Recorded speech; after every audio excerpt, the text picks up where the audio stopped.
OJ, thank you for speaking to us there. So, this is independence. This is something that is very important to this country.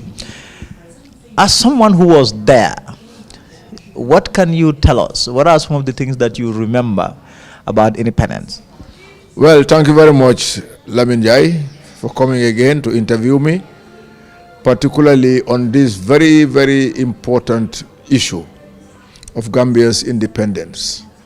First and foremost, the first important thing that I remember about independence is that I was lucky as a Form 5B student in St. Augustine's to be chosen to be part of the students that are going to sing the national anthem when they were bringing down the Union Jack and putting up the Gambian flag on the 18th of February 1965.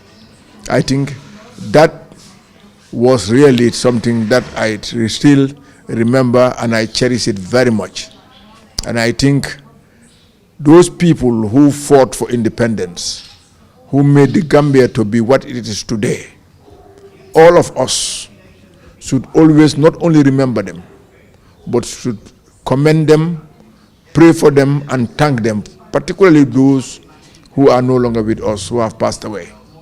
So when you talk about independence, that was a fight, a struggle really for the Gambia to have that thing called self-rule. As somebody who is an elder statesman, what did it entail? What did it involve? The most important struggle was that the colonialists made sure that those who are living in the rural areas were marginalized. We are not even given the right to vote. Voting stopped at Abuko, from Banjul to Abuko. And all the other districts, it was one person who votes for him, that is the chief. And that is why those who were living then in the urban area, who were from the rural area, established what they called the the provincial society, People's Progressive Society, so that they can fight for their rights, so that they will be recognized as Gambians and be treated equally as Gambians, because they have a right just like those people living in the colonial area, in the Banjul, Greater Banjul area, in the colony. And unfortunately, whilst they were fighting, they make sure that one of the things that they thought will bring their achievement was for them to go into politics. And that is why when they said they will establish the Protected People's Party, and then they were looking for a leader, and they were advised, because 95% or 99% of all those people who formed that organizations were illiterates. They were advised that there is a gentleman in Abuko called David Kwesi Jawara, who, when he was studying in the United Kingdom, was involved in politics and was at one time elected as the president of the African Students' Union in the UK. Then they went and met him, and he agreed, but he advised them that let us not do the same mistakes that the white people are doing. Let us make sure our party should not be seen as a party that only concerns one region of the country, but our party should be a party of a national status and a national agenda that will bring all Gambians together, and then make sure we all are part and parcel of the Gambia, irrespective of where you come from, which tribe or which religion. That is why they changed from the Protected People Society to the People's Progressive Party. And that was one achievement, that one of the first achievements that Sadauda did in bringing Gambia together and making sure that the struggle should not be only to struggle against the white people to hand over Gambia to Gambians, but also to make sure that we see each other as brothers, irrespective, and brothers and sisters, irrespective of where you come from, which tribe you come from, or which religion you come from. And in the Gambia, if you look at the independence struggle, it was the entire time it was done diplomatically. There was nothing like a revolution, for example, for independence. What can you tell us about those negotiations, the dialogue that took place between our political leaders, our political class at the time, and the British? No, we had a very matured political class, particularly in the passing of Reverend J.C. Faye, who was a priest and a very intelligent and respected individual. We have P.S. Njai, who was one of the first lawyers in this country. J.C. Faye was the first to establish a party in the Gambia in 1951 called the Democratic Party. Then P.S. Njai established the United Party. And then I.M. Gama Jahumpa established the Congress Party before the PPP. The PPP came in 59.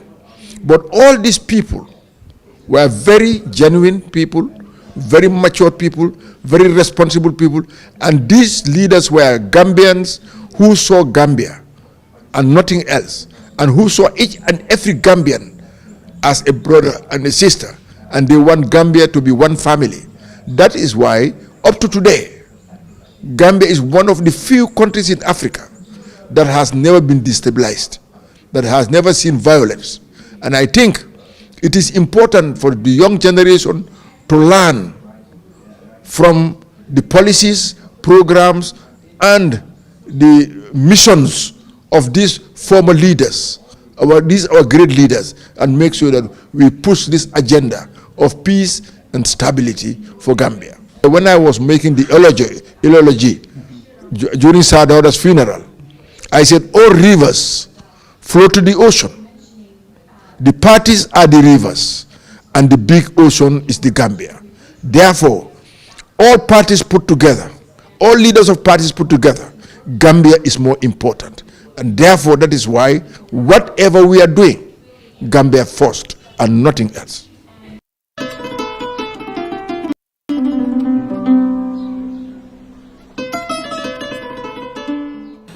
Fellow Gambians, I do not usually send out a message to commemorate our independence anniversary, but I feel obliged to do so for several reasons. So, a happy 56th independence anniversary to you all. This year, the United Democratic Party will also commemorate its 25th anniversary. It is a year in which we anticipate that on the 4th of December 2021, victory will be ours, inshallah. Today, I want to remind us all of the struggle our fathers and forefathers waged for us to be where we are now.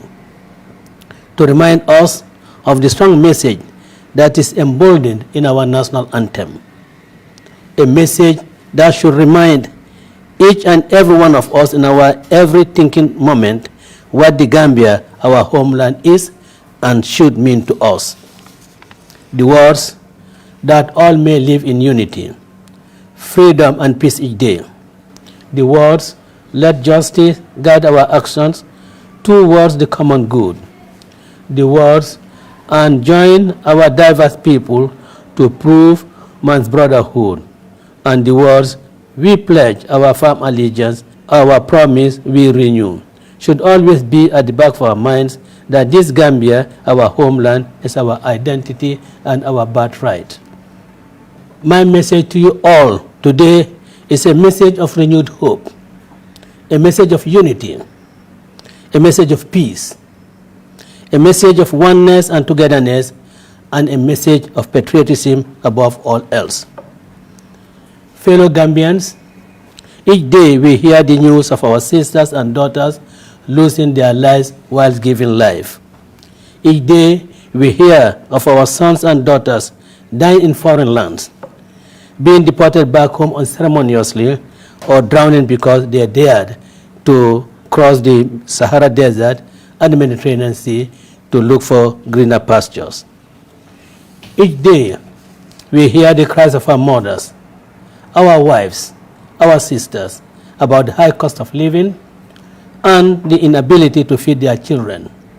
And each day we see our sons and daughters cursing each other, swearing at each other, discriminating against each other on tribal and religious lines. Never in the history of our homeland have we endured such polarization as in the past few years. Ours was a close-knit society of tolerance, a society of sutra, and a society of social cohesion. Some of us have been privileged to have a taste of what that social cohesion and social inclusiveness was and how it felt. Unfortunately, our children and grandchildren have not been fortunate enough to enjoy that beauty amongst us.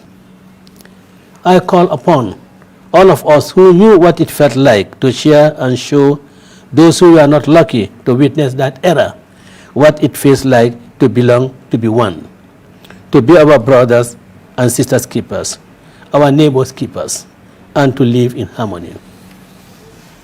It is unfortunate that those born during the late 1980s to date have not witnessed this beauty.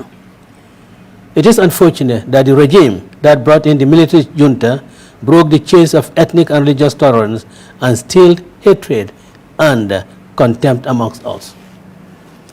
It even fostered regional rivalry in the country, all in an effort to divide and rule us politically. We are Gambians first, and we must remember that.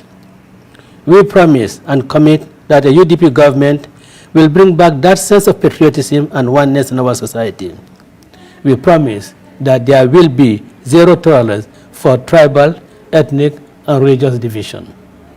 There is no Mandinga Gambia. There is no Fula Gambia. There is no Wolof Gambia. There is no Jola Gambia. There is no Manjago Gambia. There is no Sarakule Gambia. There is no Kombo Gambia. There is no Badbu Gambia. There is no Fonyi Gambia. There is no Nyani Gambia. There is no Fuladu Gambia. There is no Muslim Gambia. And there is no Christian Gambia. There is only one Gambia. Tribalism has no place in our society, and we should never allow anyone to use tribalism to draw religious boundaries in our country and communities. Such dangerous messages are a recipe for national disaster, and we should expose those who use such divisiveness for their personal gains. Is there any Gambian who does not have relationships across all the ethnic groups? We all have brothers, sisters, nephews, nieces, uncles, aunts, and cousins who are of other ethnicities. This is what Gambia is made of. It will continue to be its DNA. Our priority as a nation is to put our efforts and energy on creating a conducive environment for our people to grow, especially the youth. Our priority should focus on ensuring that every Gambian child receives quality education and is equipped with necessary skill sets to live to their full potential and be able to fend for themselves and their families after their training. Our priority should be to ensure that the average Gambian lives in dignity and is able to put food on the table and feed their family, that we are able to eat healthy and nutritious food, that food security and agriculture thrives in this country, not just for local consumption, but as a viable business venture, where farmers are well equipped with the necessary tools and opportunities fit for the 21st century farmer. Our priority should focus on ensuring that our health center and hospitals is fully equipped to serve each and every one of us, irrespective of one's social status, that our health professionals are equipped and motivated to serve us ethically and with professionalism as they should, that we do away with water and energy costs that has haunted this country for almost 50 years, and that we are able to fully engage in this global village with reliable and affordable internet connectivity and other 21st century amenities that the world take for granted. Never in the history of this country would we have ever imagined that our small and beautiful smiling coast will be associated with the drugs and arms trade. Never. We must not stand aside and condone this reputational and real damage that will affect our communities and generations yet unborn, just for selfish interests of few corrupt individuals. This is not the Gambia we knew before. We all have to strive to build a diverse and cohesive country with all hands on deck. We invite all progressive and patriotic Gambians to join us to transform this country into a modern and thriving country. We have the human resources to do that. Let us have the will and commitment to do it. UDP invites all progressive Gambians to join us in this quest. Let us engage and get involved in the development of this nation, especially those of us who have the expertise and knowledge to transform this country. We invite all with open arms. We should not only use our knowledge and expertise to transform this country, but also to take collective leadership responsibilities to ensure that we put the interests of the Gambian lives first. The leadership of the United Democratic Party has been monitoring the progress on the COVID upsurge in this country. And being advised on the current situation, the UDP has taken the responsible decision to postpone its well-organized fundraising event until after the Christian Lent period and after the Muslim Ramadan. And we propose to reschedule to Saturday, May 22nd, inshallah. We take note of the government decision for a national lockdown from the 8th of March. I do not see any justification why this should be effected on March 8th. A UDP government would take a responsible decision to order an immediate lockdown and ask the government of the Gambia to do so now. There is no time to waste, and we cannot continue to be playing with the lives of the Gambian people just for some political expediency. We cannot afford to do that. And for this reason, I think it is right that the government should now really declare a shutdown immediately and no longer, and not wait any longer. Because as you wait longer, the more damage, the more the virus has the opportunity of spreading and spreading very extensively.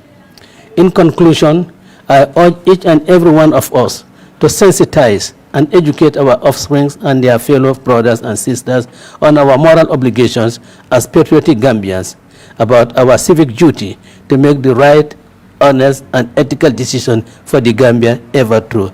And that right, honest, and ethical decision would be a lockdown immediately, not later than the 20th of February this year. I wish all of you a blessed Independence Anniversary, and once again, I thank you very much.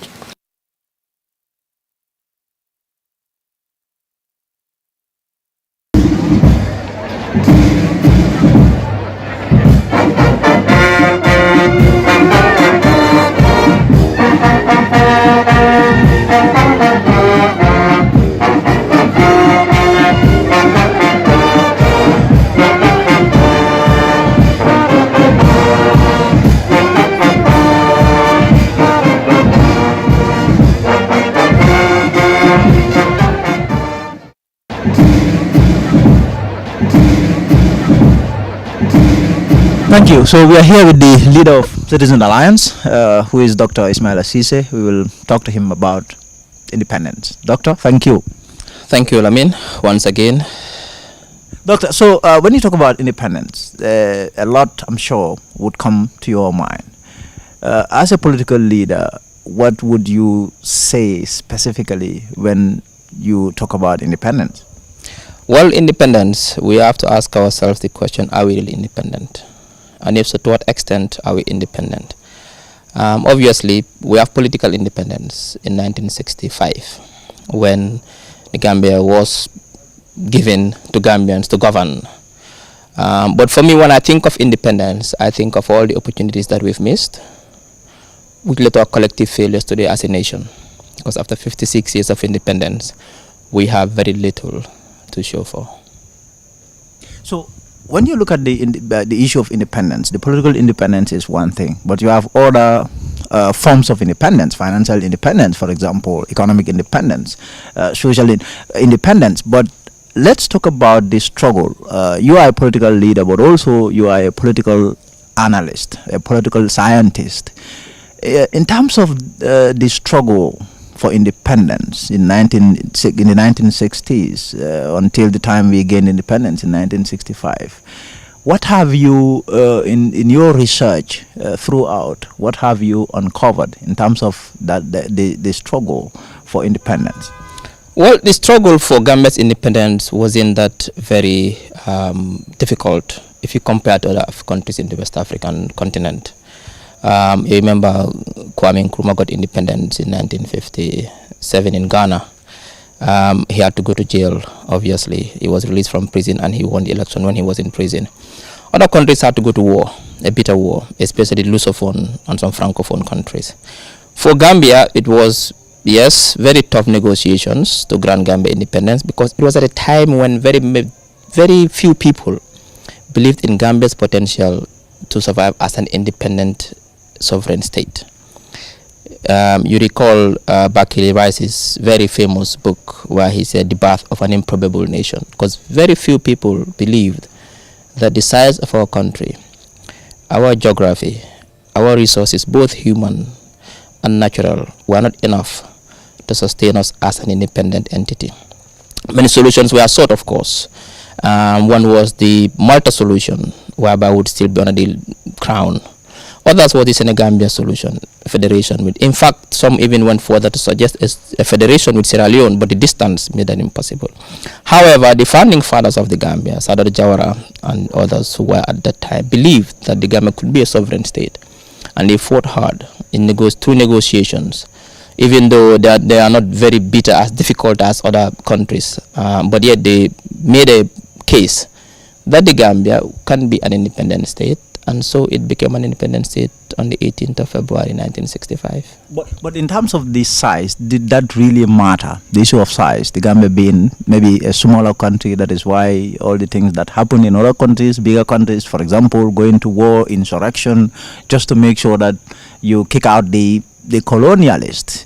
Do you think it is all down to the size of the country? Not necessarily the size. We've seen countries, especially in Europe, that are bigger that are smaller than Gambia in terms of size. In terms of, at that time, the population was just over 300,000 people. But also, you have to understand also that independence in most sub-Saharan African countries, particularly in British West African colonial countries, happened just after the Second World War. Britain was weakened politically, economically, and militarily.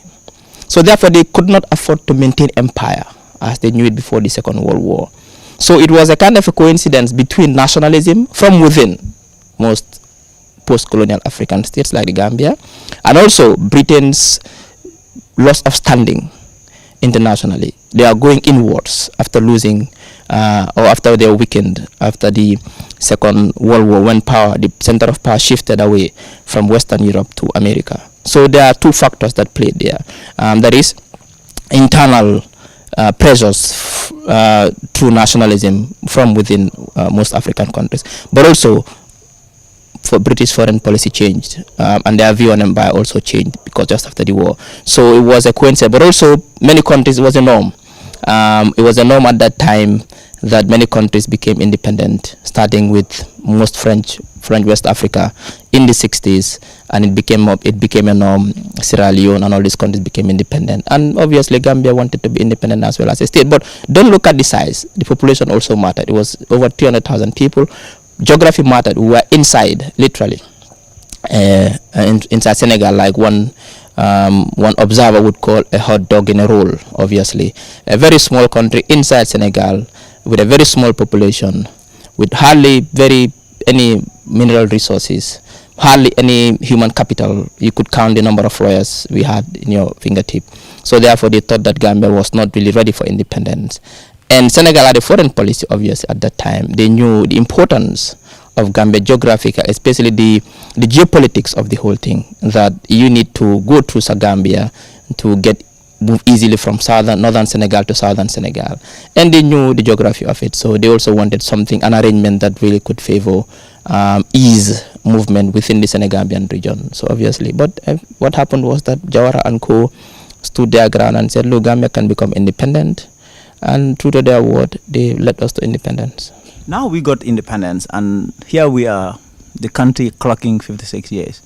But in terms of the problems that this country faced some 56 years ago, it would appear that these are the same problems that we are facing 56 years down the line. We've had how many presidents? 3.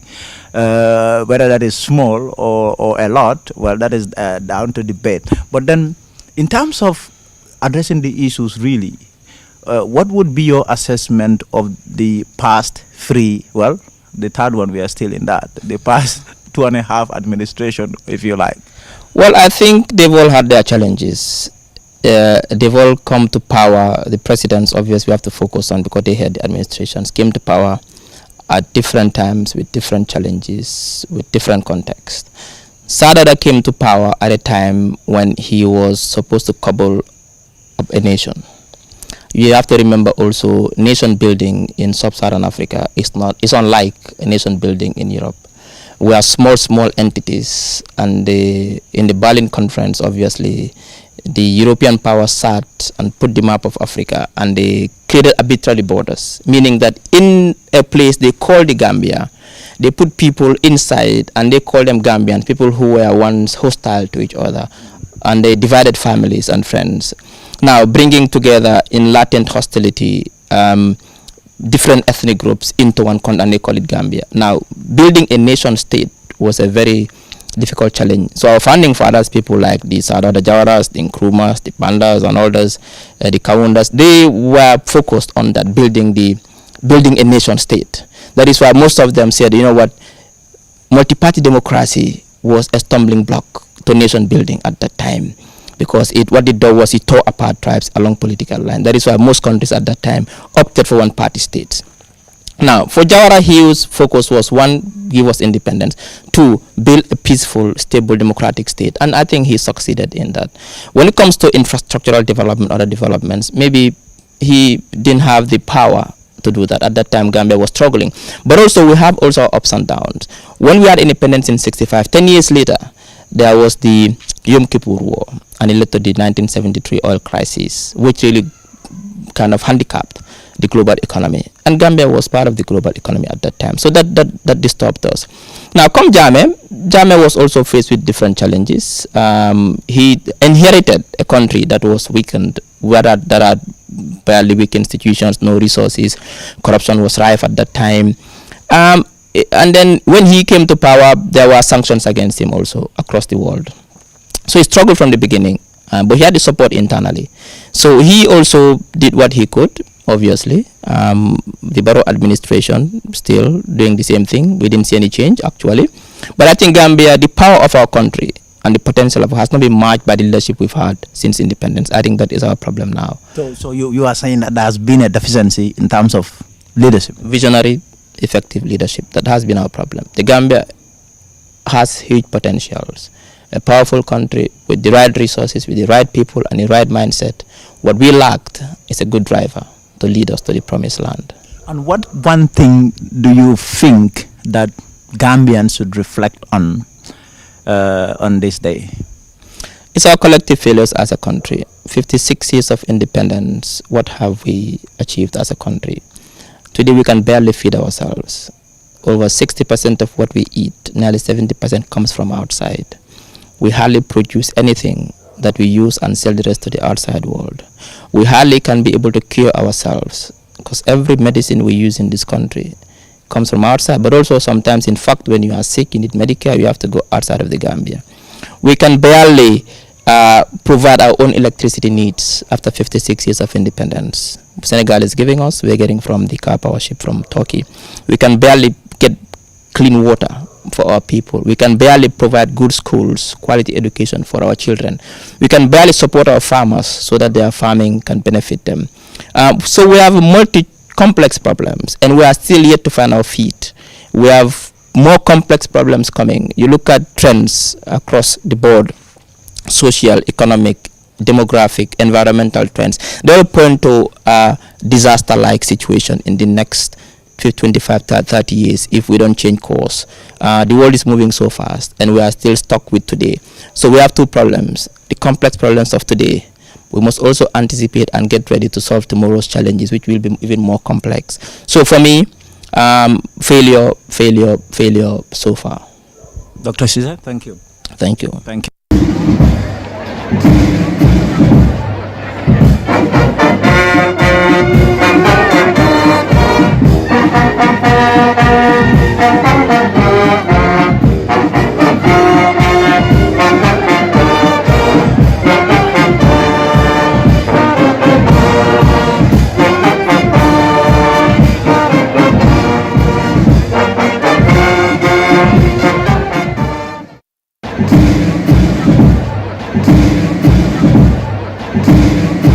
Thank you. Honorable, today marks 56 years since the Gambia began this journey of independence, this journey of self-rule. As a political leader, what do you have to say? Every now and then you hear pundits say that not much has been achieved in terms of the Gambia going about addressing her needs. We still have problems that are tall and persistent. As a political leader, looking at the 56 years that this country has lived on its own, what is your assessment? Mr. Njai, it is sad. We're not independent. We're still dependent. Among all the resources we have, to show that we are independent, each year from 56 years, from the first very year of 1965, we should progress up to today. We are decreasing due to the fact that the corruption and the bad leadership. I'm urging Gambians, when voting, they should now vote because of sentiment. They should vote the one that can lead us to success. For now, this 56 years is a sudden, it's getting worse by the day, Mr. Njai. And now my main concern are the youths. We are the future of this country. The youth should unite and choose a competent youth to lead us so that our country could be the emerging Gambia. Singapore, Malaysia, South Korea, Japan, China, 1965, with Gambia, the GDP was the same. 56 years, look at them. They are progressing. You know why? Collectivism and unity. Gambia, we don't have the unity. We are lacking that unity. If we unite as a Gambian and put our differences aside and put the nation interest aside for the betterment of tomorrow, like I said, the urgency for changes is palpable immediately if we want to see a better Gambia. Till then, we are doomed. How about our leaders who have come and gone, the leaders who have been here before? You have, for example, Sadaura, who ruled this country for well over 30 years. You have Jammeh. But these two presidents worked with a lot of political leaders really in going about shaping the future, the destiny of this country. Yet, it's 56 years, and we are still facing the same problems that we faced maybe in 1965. Why do you think this is the case? What happened? There's no proper commitment. No. The answer to this, if I increase one word, I'm just no commitment, no serious commitment. That was the problem. There's intelligence in there, there's competence in there within the leadership, but there's not true competent for the love of the country. The competence they have, the commitment they have rather, there was no true commitment. They committed to enrich themselves. Corruption is the problem. My brother, if there is a serious and sincere, genuine commitment, Gambia will be one of the best countries on earth. It will be more easier to go to America to enter in Gambia because of the smallness, the size of the country, and the commitment. Gambians are intelligent. My brother, we are intelligent, competent. Our problem is no sincere commitment. Jarut ko. Boy, jarut ko. The my problem. Jarna ko kay. This is the problem. Jarut ko. Njaya mo ko mun. Dimbale njay. No, jarut ko. Because you have a difference in njay. That got nothing to do with objectiveness. The commitment. No sincere commitment. So, under us as a youth, you and I, it's our obligation to unite, to bring our sincere commitment for the tomorrow, for the future. Commitment. That was from 1964 up to today. There is no serious commitment. That's why we have all these problems. Where do we go from here? Inshallah, from here, it depends on the Gambian youths. I'm urging the Gambian youths, let's put our tribal sentiment aside. Let's put all differences aside. Let's love Operation New Mom Sumbopa, love the country. Believe me, with sincere commitment, give it next 5 years, boom, Gambia. Inshallah.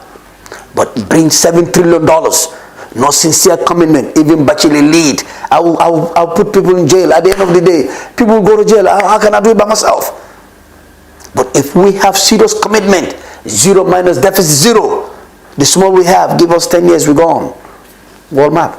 Would you take that to be your special message to the Gambians? Yes, serious commitment, unity as youths. Make sure next president should be youth. I'm urging you guys, not me, don't say Bachili, whoever is competent as a youth, please, let's put youth next government. And then with commitment, serious commitment, then our country will be the emerging Gambia. Well, to say wish happy Independence Day is like an insult to my dignity and my integrity and the integrity of the Gambians. Because we are not yet, we are yet to be independent. But still, we are out of the colonial. I wish that we are out of the hands of the colonial, semi-independent. Because the colonial masters are trying to independence economically. Until then I'll tell us happy independence.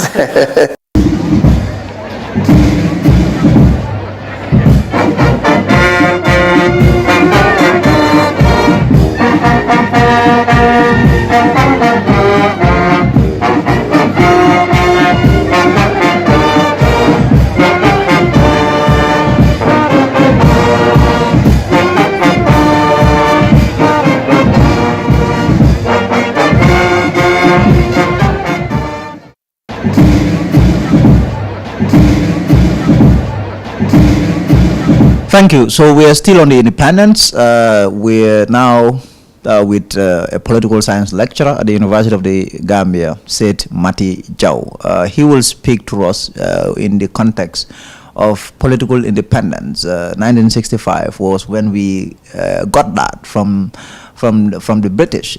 He will tell us what political independence is all about. Thank you, Mr. Jau. Thank you, Lamin. Welcome. In terms of political independence, especially within the context in which we are right now, we are talking about issues of self-determination, that people are free to decide the future of their own destiny. If they want to eat bahal or benachin, it's their choice to decide that, to use that. So for us, like you said, we gained independence in 1965, political.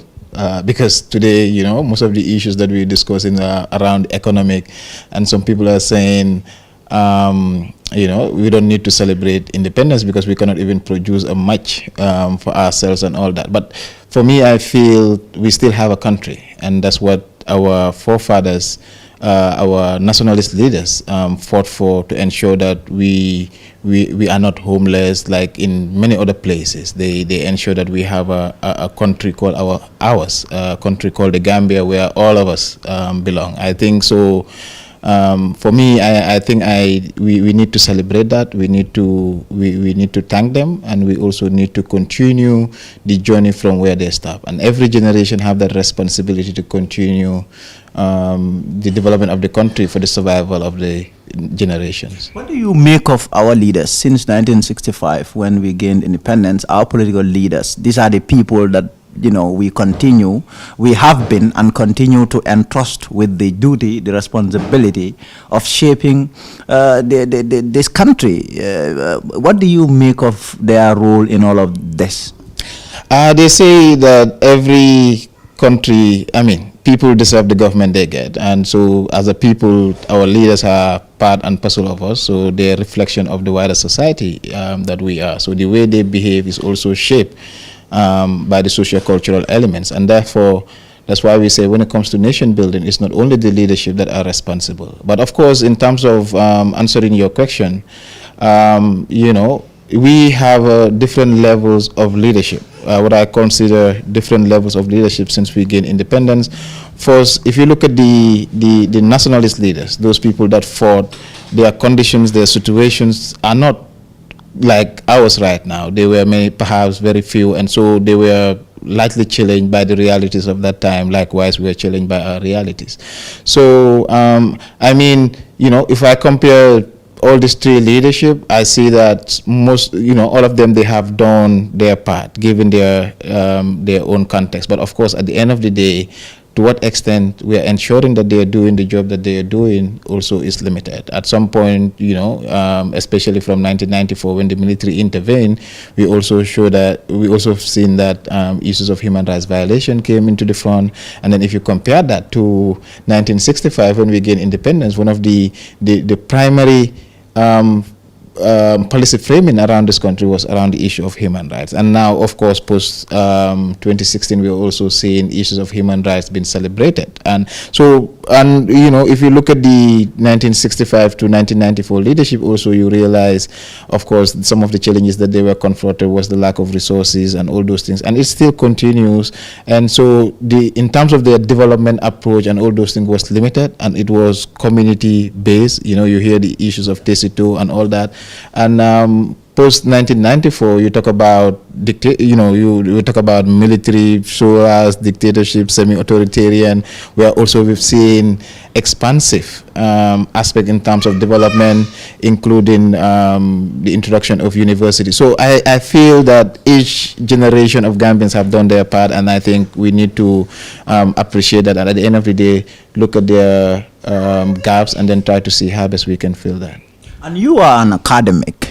During the years that you've embarked on researching the country's political history, what are some of the lessons that you've been able to learn throughout your research period? I mean, recently you asked me questions around political leadership, and one of the things that I noticed is that at independence in 1965, at that time, our political leaders, no matter how divided and otherwise, they were able to sit on the table and discuss. Right now, what I see is that we have a generation of political leaders, and all I see is chest beating, and there is there's little effort to sit around the table and discuss the future of this country. Because if you're talking about independence, the politics is the vehicle that will drive the country. Politics is about discussion, is about negotiation, is about compromise, and of course competition when it comes to elections and electing. So for me, I think part of the lesson is that we're yet to also culturally define ourselves and connect that to the politics. Culturally, we are very nice people and all that, but it has to also show in our politics in terms of how the extent to which we build relationship and all those things. Outside politics, we are cool, but with politics, everything's get mixed up and all that. So part of the lessons, I think, is to go back to the drawing board, to understand who we are, to understand where we're coming from, and then through that we will know where we want to head. But what implications are there? Some of the things that you've mentioned, the issue of them not being able to work together, the issue of chest beating, what implications are there then? I mean, it shows that we might not have political leadership, because leadership for me is not one person occupying the position. It's about influencing, it's about changing the livelihood of the people, it's about service. And I think at a point where the country is frustrated, what leaders need to do is to sit around a table and then discuss.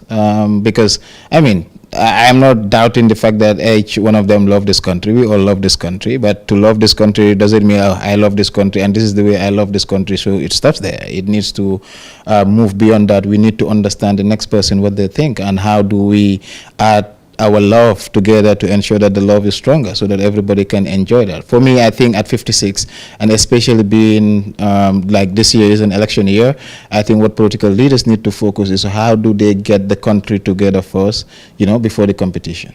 And what would you want to hear from the president's speech? I mean, I've been frustrated greatly by President Barrow. I'm not going to hide that. We should have moved beyond this stage. But what I'm hoping to hear from him is him deciding to take leadership, whether it is the COVID, whatever it is, because he was elected as a leader for this country, and therefore he needs to take leadership. And so far, I haven't seen him taking leadership. I don't even know, what is in his mind, or what kind of future he wants to have for me. I'm not sure about that. I need to hear him speak about those issues. I need to hear him talk about our realities. I need to hear him, talk about the unborn generation of Gambians that we are already mortgaging their country in terms of the high debts that we are getting, in terms of the focus too much on politics instead of the real development. To talk about the gaps that exist between the rural and urban, the inequality, the issues around gender. We need to recreate and reimagine our country and build a future that will be beneficial for all. I think this is possible. It has been done before. While the rest of Africa were busy in other things, Gambia has shown example by being one of the most peaceful countries that was championing human rights, and we need to continue doing that. But of course, what President Barrow needs to do right now is also trying to ensure that he focus on what really matters: the economy, the cost of living. These are issues that Gambians want to hear, and I think 56 when we are celebrating, as we are celebrating 56, we need to factor that. We need to factor the economic aspect of our independence, being self-reliant in terms of food and having food self-sufficiency. For me, it is a simple message, but I need to hear this from President Barrow.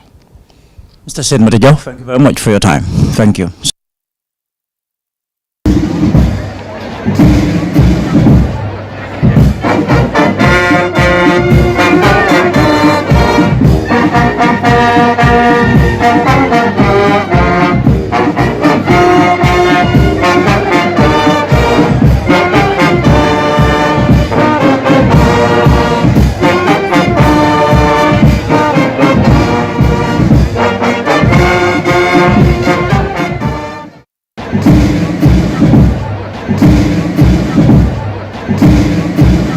What can you tell us about independence when you were going to school, for example? Those days, really, the way independence is marked and now is totally different. What do you remember? What I remembered, it was a very special occasion. And I remember two things distinctively about independence. There was a time, at least a year or two, I had a shoe made out of car tires. It used to be called Fadam Jahen. I don't know if a lot of young people will remember that. But what you do is, the inner of a tire is what is used as straps to cross on your foot. But the outer tire of a car itself is what is used as a sole of the shoe. So they will do a cross if this was your foot, like this. So it will be stapled to what is cut to the size of your foot by the outer tire. The inner tire will now cross it. And then they will staple the edges like this. Then you have at the back so you can have a strap. That was one. And then we had an upgrade. The upgrade started with Mr. Ann and Contrabata. Contrabata was a classic shoe for us. I mean, it was the only time you go to a shoe manufacturer who will take his time and take a pencil, roll out your foot on a cardboard or a carton, and then make you a shoe that will be ready in a matter of minutes. And the distinction also, Lamin, was the white socks. Everybody would wear white. So it was very nice that you had your blue shorts, your white top shirt, and then you had the white socks and a brownish contrabata shoe. This lasted for a period of time. So independence for us was more or less like Tobaski. It's like you have two Tobaskis in a year. One was independence and one was the actual Tobaski.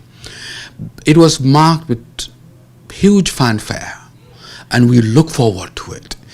then it wasn't only the march past, but it was the colorfulness, and it was also the three-piece outfit of Sir Dawda Kairaba Jawara himself, that he will roll from one end to the other and to the other, and the way he would distinctively, when the police band was doing this DK Sabari, it's like Sir Dawda has this musical feeling to him, and just the way he takes step after step.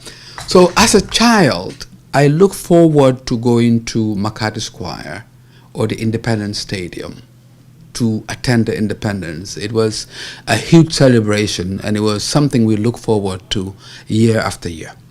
So my name is Emmanuel Adomako, final year student, SJDM. So when you talk about independence, what can you tell us about this? Well, independence, as we all know, it's when blacks got their freedom from the whites. We struggled a lot for this, and now we have it. We've had it. We've seen developments going on, let's say, that are mostly influenced by the blacks ourselves, even though some things, as we see, are being controlled by the whites. Most of the time these days we see that blacks are taking control. We've seen in our industries and things like that, that blacks are taking charge of things. So yes, that's what I have to say about it. Independence basically is the freedom from the whites. When you were young, going to school as a student, what do you remember? How was independence when you were a school-going kid? What do you remember about that? Well, when I was school going, I'm still going to school, but basically primary school. Yeah, I could remember those were the days that we were all packed at the Arch 22 in Banjul. We'll be holding our flags and everything. But yeah, I think things are changing. The virus is here, and I just pray and hope that we all adhere to the coronavirus precautions, because you can't have a packed full Independence Square tomorrow. It's going to look a bit, we are all going to catch the virus in this case, because yeah, basically there. So it was a happy time basically. Yeah. Thank you. You're welcome.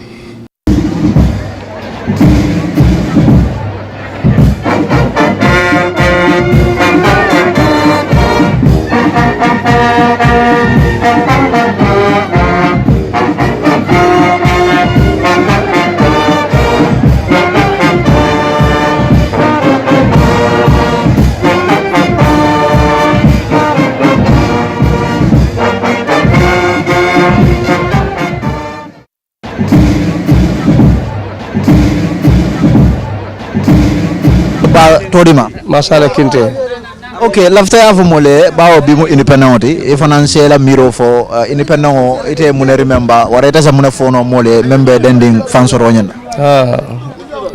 me remember jawra la bankota atantulu dindon lete mankuli abake mu dindon lete karbi la banko be sanji tallunde woro jaw kala wala juratenti okay ndo fara shiebe bi kon fu ulul 1957 yalla ngada man njijile hanna man shiya bake barotu mo ndo le kontan ne banko kan jawra ko la bi ko jawra ay mo be ke kilinete effectivement bebe krokering ko do man shiya bake balu fala man shiya bake badama no sota ka shiya nyamale mo be ka fen ne sota ge bar shay mbe tembo ben kono tendi ntewo de ntela jero hani ya jamel jamanol fishala baro la jamanote because baro ntengaje ko ayindu ni shene kali ngol bulu atem bodno la je fon fam bondi je yawna san ate mina watu bena manobe dalasi wili killing dalasi keme killing dalasi talludo mano ko sangol bara ko nyoko nanya karde fayne be mano talala be dalasi kema rawla say mano be dalasi wili killing dalasi keme nani bebe dalasi wili fula say atlana na fale jambe on fuaro lete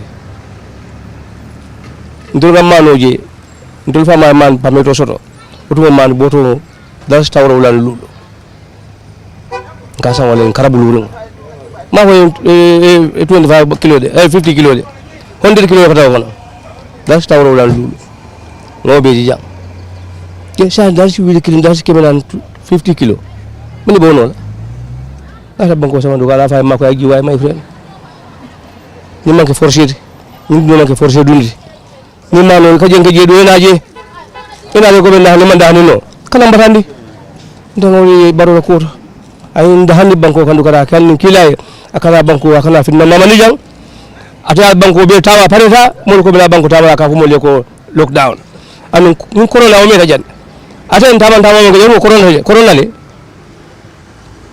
oto corona le ha corona be jang ya hani sa ko daga akada mur ko daga mo ko wala taman tawa ka fo ko ala fa yam fanyi duka banko kan duka nyima ke dia ko adunoti ndo hakilo ngin so ngin la ngin faali ali ya fatan dama ko duka la kal ni kilay dam banko samano ay banko bula banko mo bulu ya banko tamandi ngana problem so jang wala nako mote todima Fodi Kebe.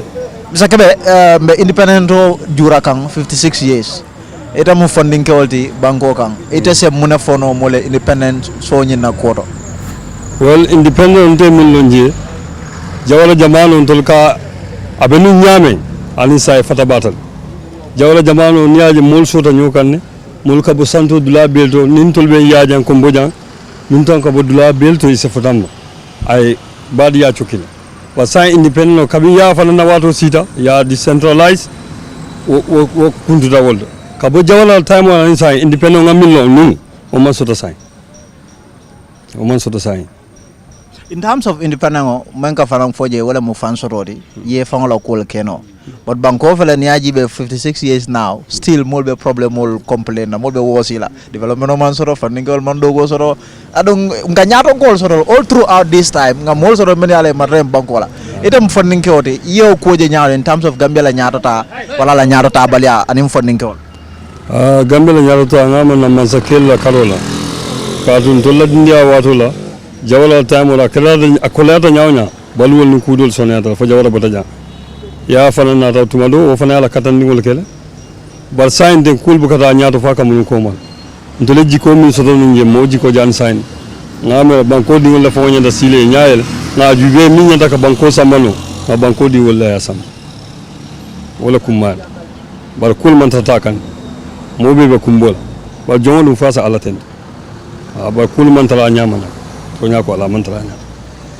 nte wol sodo sam fo abaraka bak ba todima jere njay mbe independence o kono ite se muna fono ni amoy independence fan soro nying ite se muna fono mole auzu billahi minash shaitani bismillahir rahmanir rahim alhamdulillahi rabbil alamin arrahmanir rahim yo alhamdulillah ngela kumo moyle memuna wasidat independent alhamdulillah nga dula sabajel sayin nga jawra jamano je nga ya jammeje alhamdulillah ma be ta barotala même fana kana alman ma be la wala kayra kona nimisime to mala en so jati kende ala banko so irwa bala ni tenkumba bar même kuwalti say ko be lockdown o kala ko independent wo yew sembe ne karala jan ni ko kuram be kering na tuma be kerini abe kerin duniya konna ndem na janne